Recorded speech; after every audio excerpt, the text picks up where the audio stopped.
Hey there, welcome to the channel. So today we're gonna make a sweet and salty no-bake treat that I really never figured out how to make gluten-free and was surfing on the net, and now I have a way to do it.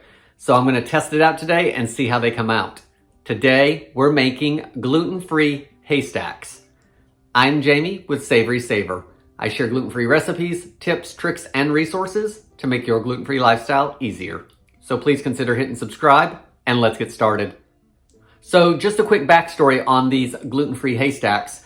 My stepmom used to make these when I was a kid, and it was basically peanut butter and butterscotch chips that got melted together, and then you poured in some chow mein noodles that were out of a canister that you got on the Asian food aisle of the grocery store.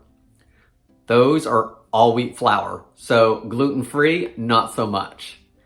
Then I was looking on the internet at recipes, just always surfing recipes like I do, and I came across haystacks, but they used potato sticks out of a can.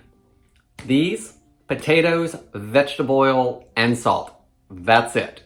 So I'm gonna sub out my Chinese chow mein noodles for these. Now there's lots of recipes for this on the web. Most of them have butterscotch and peanut butter, and then a lot of them also have chocolate chips melted down. I'm skipping those today, keeping it easy. 3 ingredients. It only takes a couple minutes to make. Let's get started. So the first thing you want to do with this recipe is get yourself a large baking sheet and line it with either wax paper or parchment paper, whichever you prefer. Wax paper tends to be a little cheaper, which is why I'm using it for this recipe. Next, you want to get yourself a medium to large bowl, and in it, you want to put half a cup of peanut butter. I just eyeballed this. This is a great recipe that if you're practicing your estimations of things that you don't have to measure exact for, this is a recipe to do it. So about half a cup of peanut butter. To your peanut butter, you want to add 6 ounces of butterscotch morsels. These actually came from Aldi, and they are gluten-free, listed on the back. So you want some gluten-free morsels. I'm gonna pour those in. Again, this is a good recipe for eyeballing. Let's get our final ingredient ready. So as soon as we get everything done with this, we can add them right in. I've got about 2 cups of potato sticks, again, out of the canister. A 6-ounce canister is about 3 cups, so you could actually up all the ingredients just a little bit and use them all up if you wanted to. The next thing we need to do is we need to melt the chips and the peanut butter together. So if I didn't say it before, which I don't think I did, you want a microwave safe bowl.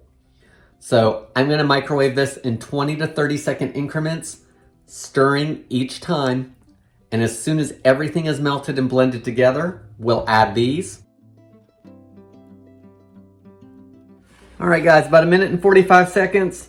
The last of those butterscotch chips, there's a couple little lumps in there that are melting away because I'm seeing less and less as I stir.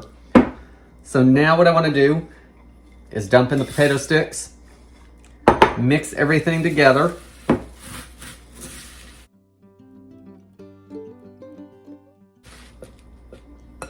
Okay, so everything is mixed together well. That butterscotch and peanut butter is coating everything.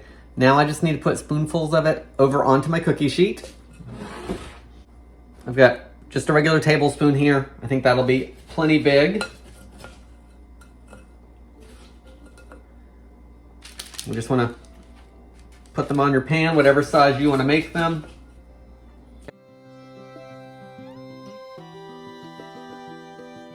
All right, guys. So I've got a pan full of these gluten-free haystacks. Now, you want them to firm back up, so I like to put them in the fridge for 15-20 minutes. Once they're firm, they'll peel right off of this wax paper, and then you can store them if you want at room temperature. I usually will store them in the fridge and then just take one out for a couple minutes just for it to warm up just a little bit. But you should be able to keep them at room temperature as well. So let's put them in the fridge and then I'll give one a taste. So here are our gluten-free haystacks, all firmed up, about 15 minutes in the fridge. Now, if you want to leave them out on the counter in a airtight container you can. If you want to pop them in the fridge, you can do that as well. Let's give it a taste. Again, I used to make these with, Chinese chow mein noodles out of the can. So now I just swapped it out for potatoes out of the can. Let's see what they taste like. Sweet from the butterscotch. A little bit of peanut butter taste in there because there's half a cup of that. Some saltiness to it because of the potato sticks. I think this is a good swap out from a gluten item to a gluten-free item to give me the same texture and similar taste to something that I had growing up.